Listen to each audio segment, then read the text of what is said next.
Hello, and welcome to the infomercial of my game, Where's the Pear? A rhyming game for kindergarten students. Before beginning the activity, I will access the students' prior knowledge of rhyming words by reading Hop on Pop by Dr. Seuss. At the conclusion of reading this book, together, the students and I will go through the book and determine all of the rhyming words. I will read a word or phrase from the book, and the students will provide words that rhyme. I will be writing the words that the students come up with from the book on the board. Here, I have provided an example of what this would look like. Now on to the game. In order for the students to be successful with the game, they must have an understanding or knowledge of rhyming words.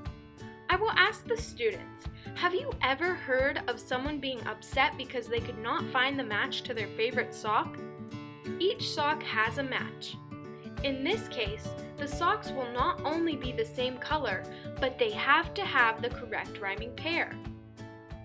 On each sock, a word is written, and even though they are the same color, the students would not be able to determine the pair only based off the color because there are 4 individual socks with that same color. Therefore, the students will really have to focus on the words. After the student finds the match or rhyme, he or she will hang the pair of socks on the laundry line.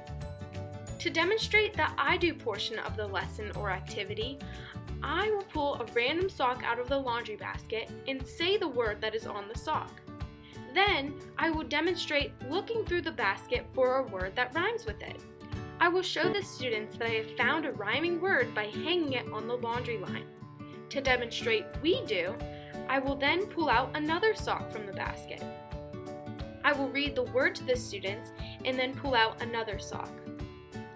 I will read aloud each sock that I pull out, and the students will determine whether or not it is a rhyme.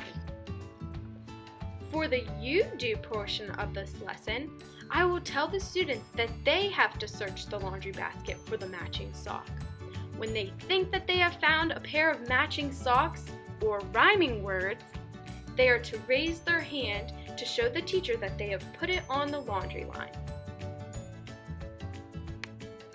This activity not only promotes the recognition and production of rhyming words, but there are connections to different areas such as math, art, as well as fine motor skills, which is extremely important for kindergarten children.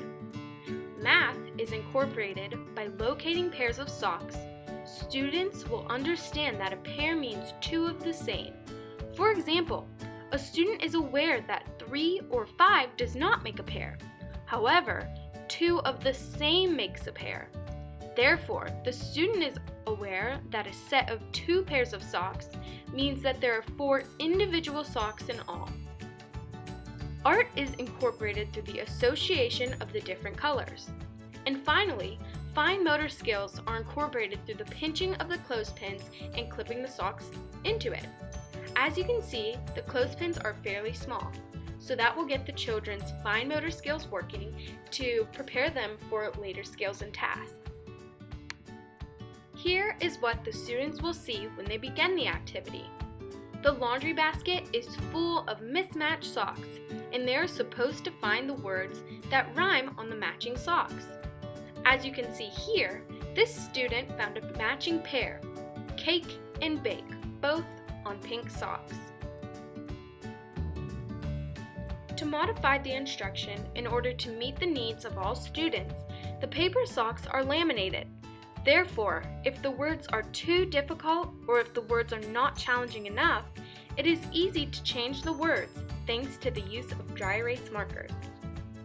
So students who excel with this activity, you could erase the word and put a more challenging word, but what about for the struggling readers? A way for the struggling readers to be reached through this lesson is by adding pictures underneath of the words on the sock. Therefore, the students are able to make the connection and understand what it is trying to say. This could also be used for English language learners by using pictures, or instead of pictures, you could use their native language. At At the conclusion of the activity, the students will describe their experience through the coloring of one out of the 3 descriptive emotions: sad, just alright, or happy. This will be a way for the teacher to determine whether or not the students enjoyed the activity, and the teacher would be able to follow up with the students to determine why they chose that particular emotion. If you would like to use this activity for your classroom, here are the materials used to create the game. The first material is a styrofoam block that acts as the base. Next is scrapbook paper that looks like grass to cover the base.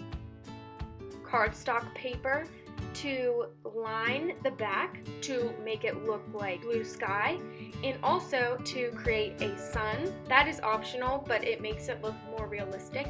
And also, I have found that it is almost acting as a barrier for the students not to be distracted by the person across from them. Next is multicolor cardstock paper for the socks, bamboo skewers, and string for the laundry line. You don't have to use string, you can use twine or yarn. Anything works, just so you're able to clip the clothespins on it to attach the socks. So you will need clothespins, and then you will need lamination.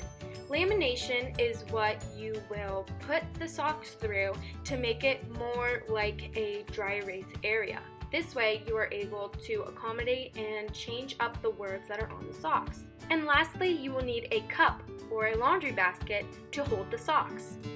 Personally, I have found that the Easter egg coloring cups works perfect. This is a fun, colorful game that will keep your students excited and engaged. Happy matching!